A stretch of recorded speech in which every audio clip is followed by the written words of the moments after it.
En gros, ce qu'on a dit, et tu m'arrêteras si je raconte des conneries, ce qu'on a dit, c'est qu'il y a eu un moment donné, on a dû délocaliser pour continuer à faire du profit. On a délocalisé parce que ça coûtait moins cher de produire dans les pays comme la Chine, par exemple.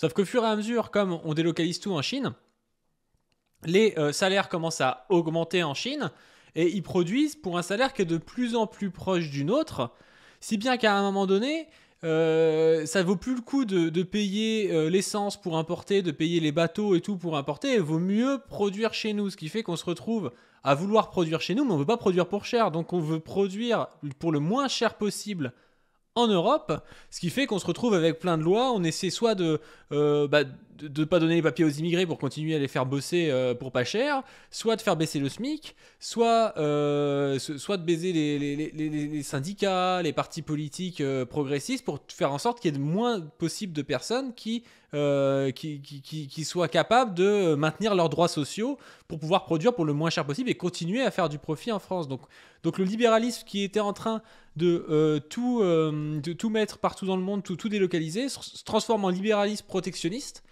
Et du coup, les gars qui sont en mode souverainiste, mais pas communiste, souverainiste en mode un peu rouge-brun teubé, ils se retrouvent d'adon de la farce parce qu'ils vont soutenir des libéralistes protectionnistes qui sont en fait juste la continuation de Macron pour continuer à faire du profit, quoi. Sauf que ce sera sur des Français plutôt que sur Exactement. des Chinois, C'est quoi. pour ça que tous les discours de souveraineté, de industriel, etc., c'est vraiment des vrais discours de la bourgeoisie. C'est pas de l'enfumage parce que les gens, mais ils vont le faire de manière libérale.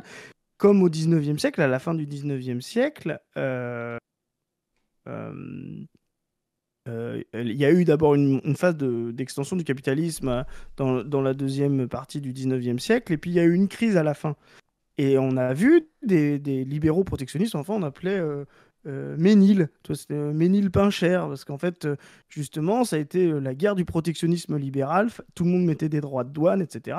Et en fait, ce que ça a fait, c'est que ça a complètement appauvri les gens, parce qu'en fait, quand tu mets des droits de douane, etc., bah, les gens, ils se disent, oh, bah, comme je peux gagner les bourgeoisies, comme elle peut augmenter ses prix tranquillement, tu vois, parce qu'elle est plus concurrencée par son processus de mondialisation. Et en fait, ça a créé encore une dynamique encore plus libérale. Et le protectionnisme est une réponse des libéraux à la crise. Donc c'est sincère hein, quand ils te parlent de souveraineté, de relocaliser.